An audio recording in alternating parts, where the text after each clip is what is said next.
Bawat komunidad ay may sariling paraan ng pagbabahagi ng balita at mga kwento.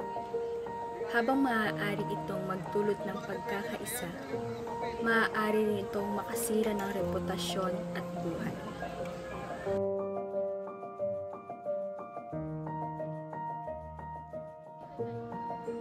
Nagsimula lamang ito sa isang salita na maaaring maipasa ng kulang o may dagdag. Ito ay parang apoy na kapag nasimulan ay mahirap ng pigilan.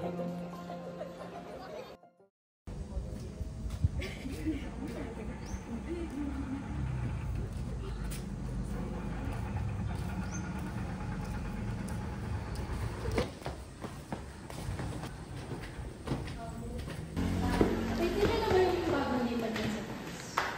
Ano na ulit pangalan niya? Alam mo ba may nakapagsabi sa akin na gabi na daw nandun pa siya sa labas? Talaga? Kababaeng tao? Kaya pala. Ano kaya hindi gagawin niyo this oras ng gabi sa kanto? Oo nga, di ba may curfew naman? Paano siya nakakalabas dito? Kaya nga.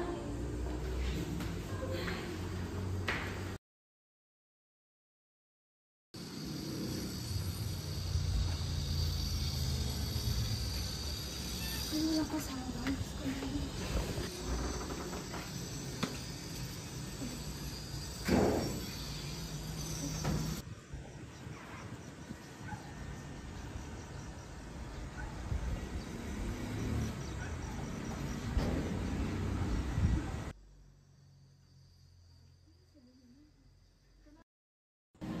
Bakit parang nag-iba ang tingin ng mga tao sa akin?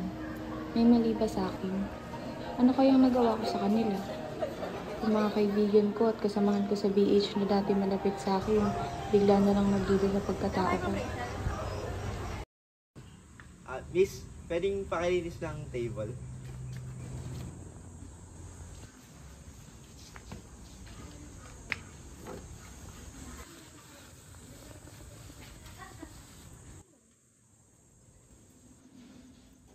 Hazel, tignan mo. Si Trixie ba yun? Sa tingin ko siya nga. Hoy! Alam niyo ba? Nakita namin si Trixie kagabi, nagtatrabaho sa bar. Sa tingin ko, nagkamali tayo ng iniisip sa kanya. E di mas mabuting tanongin na lang natin siya.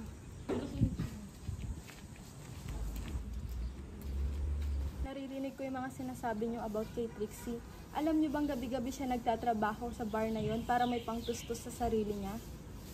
Talaga? Hindi namin alam yun. Akala namin kung ano nang ginagawa niya sa gabi. Oo nga, nakakahiya naman. Nagkakalat pa tayo ng hindi totoo. Dapat kasi inalam muna natin yung totoo bago tayo nagkalat ng kung ano-ano.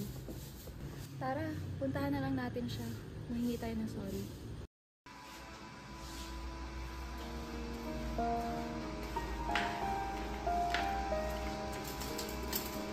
Hindi rin biro lahat ng pinagdaanan mo nung talagang ka nag-dismiss mo.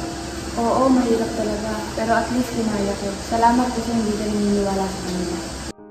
Alam mo, masaya ako na kahit ganun yung pinagdaanan mo, hindi ka nagpadala sa mga sinasabi nila. At hindi ka nagbago.